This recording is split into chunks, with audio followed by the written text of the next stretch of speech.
বাংলাকে বাংলাদেশের ভাষা বলায় চটলেন মমতা। বাংলাদেশের উপর নিবিড়ভাবে নজর রাখছে ভারত, বলছেন জয়শঙ্কর। হাসিনা কামালের একই আইনজীবী, বিচারের স্বচ্ছতা নিয়ে প্রশ্ন বার্গম্যানের।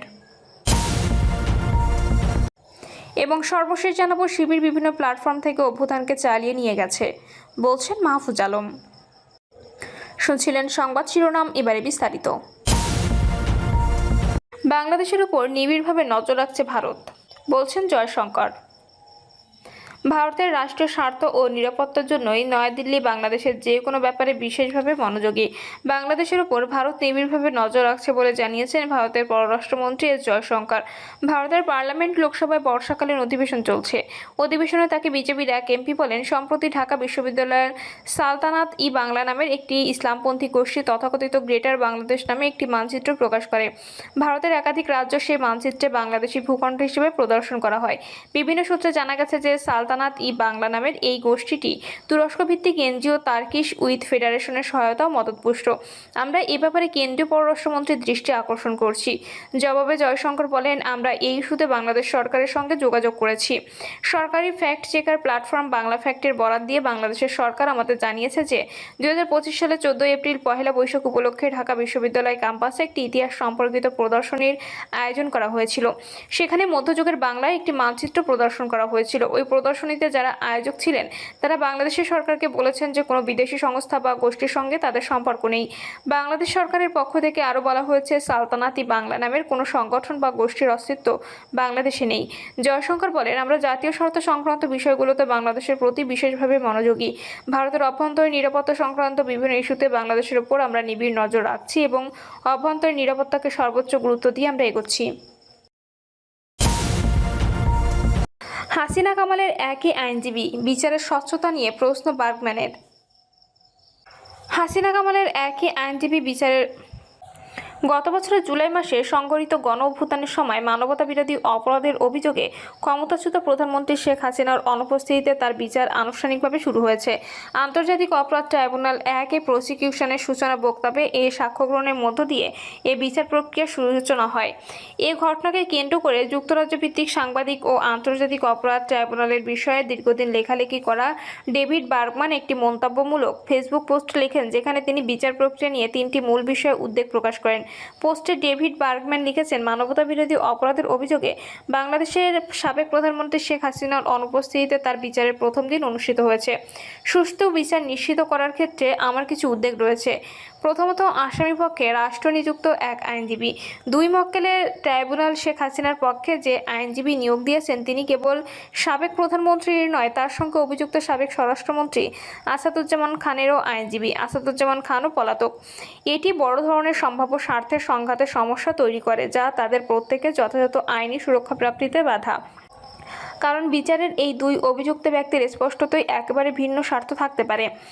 উদাহরণস্বরূপ, স্বরাষ্ট্রমন্ত্রী কিছু নির্দিষ্ট কাজের জন্য প্রধানমন্ত্রীর ওপর দায় চাপাতে পারে, অথবা এর উল্টোটাও হতে পারে। প্রত্যেক পলাতক আসামির পক্ষে অবশ্যই আলাদা একজন আইনজীবী থাকা উচিত।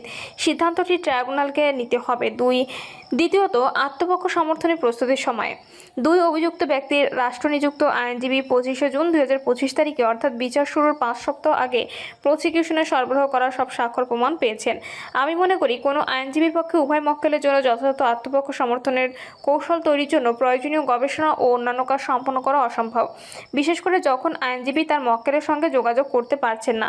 আরও আশ্চর্যজনক বিষয় হলো, শেখ হাসিনা ও আসাদুজ্জামান খান কামালের রাষ্ট্রনিযুক্ত আইনজীবী তার আত্মপক্ষ সমর্থনের প্রস্তুতির জন্য ট্রাইব্যুনালের কাছে আরও সময় চেয়ে আবেদনও করেনি। যখন আমি আইনজীবীকে জিজ্ঞাসা করেছিলাম কেন তিনি আজ শুনানি মুলতবির আবেদন করেননি, তখন তিনি বলেন, যখন প্রয়োজন হবে তখনই তিনি মুলতবির আবেদন করবেন এবং তিনি আজ প্রথম সাক্ষীকে জেরা করার জন্য প্রস্তুত ছিলেন। আমি মনে করি আমরা নিশ্চিতভাবে বলতে পারি, হাসিনা যদি নিজস্ব আইনজীবী উপস্থিত থাকতেন তাহলে তারা অবশ্যই শুনানির মুলতবির আবেদন করতেন। আর বাস্তবতা হলো, বর্তমান রাষ্ট্রনিযুক্ত আইনজীবী এই আবেদন করেননি, যা বিশেষভাবে উল্লেখ করার মতো নয়। তৃতীয়ত, সাক্ষ্যের বিপরীত নিয়ে জেরা বন্ধ করলেও প্রসিকিউশন অথবা ট্রাইব্যুনাল কাদের মোল্লা যুদ্ধাপরাধ মামলায় অর্থাৎ যেখানে তার মৃত্যুদণ্ড কার্যকর করার রায় হয়েছিল এবং যেটি শেখ হাসিনা সরকারের আমলে সিদ্ধান্ত হয়েছিল। 2013 সালে আপিল বিভাগের একটি রায় ব্যবহার করে প্রসিকিউটররা আসামিপক্ষের রাষ্ট্রনিযুক্ত আইনজীবীকে প্রথম সাক্ষীকে জেরা করে থেকে বিরত রাখেন। এই জেরা ছিল পূর্বে তদন্তকারী কর্মকর্তার কাছে যা বলেছিলেন এবং আজ আদালতে যা বলেছেন দুই বক্তব্যের মধ্যে বৈপরীত্য নিয়ে। এ ধরনের জেরা বাংলাদেশের সাধারণ ফৌজদারি আদালতগুলোর একটি প্রচলিত প্রথা, যে পরিহাসের ঘটনা এমনকি এর চেয়েও শক্তিশালী কোনো শব্দ নিয়ে বর্ণনা করা যেতে পারে। প্রসিকিউশনের আইনজীবী যা করেছেন সেটি খুবই চোখে পড়ার মতো। এক দশক আগে 1971 সালে যুদ্ধ নিয়ে অনুষ্ঠিত আগের বিচারগুলোতে যেখানে মূলত জামায়াত ইসলামী নেতাদের বিচার হয়েছিল, তৎকালীন প্রসিকিউটররা আসামি পক্ষের আইনজীবীদের দুটি সাক্ষ্যের মধ্যে থাকা বিপরীত্য লক্ষ্য করে তুলে ধরা থেকে বিরত রাখতে চেয়েছিলেন। ওই সময় জামায়াতের আইনজীবী, যাদের মধ্যে তাজুল ইসলাম ও অন্য যারা বর্তমানে প্রসিকিউটর দলের অংশ, তারা তখন প্রসিকিউশনের বিরুদ্ধে জোরালো যুক্তি দিয়েছিলেন। তারা বলেছিলেন এটি খুবই অন্যায়, কারণ এটি তাদের সাক্ষীর বিশ্বাসযোগ্যতা নিয়ে প্রশ্ন তোলার সুযোগ থেকে বঞ্চিত করেছে।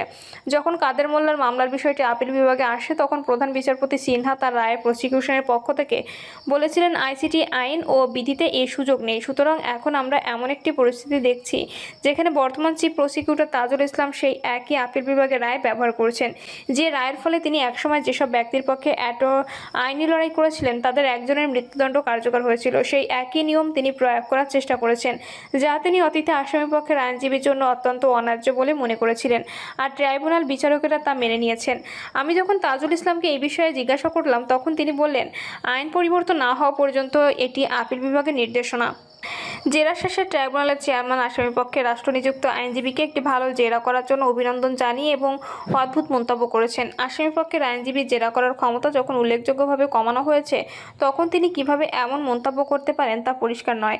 যদি ট্রাইব্যুনাল আপিল বিভাগে সেসব রায় অনুসরণ করতে পারেন যা এখন সাধারণত অত্যন্ত বিতর্কিত ও অন্যায্য বলে বিবেচিত, তাহলে সরকারের উচিত আইন পরিবর্তন করা, যাতে আসামিপক্ষের আইনজীবী, তদন্তকারী কর্মকর্তার কাছে সাক্ষীরা যা বলেছিলেন ও আদালতে তারা যা বলেছেন দুটোর মধ্যে বৈপরীত্যের ভিত্তিতে তাদের জেরা করার সুযোগ পান।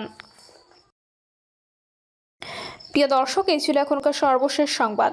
আপডেট সব সংবাদ পেতে চ্যানেলটি সাবস্ক্রাইব করে বেল আইকনটি ক্লিক করে রাখুন।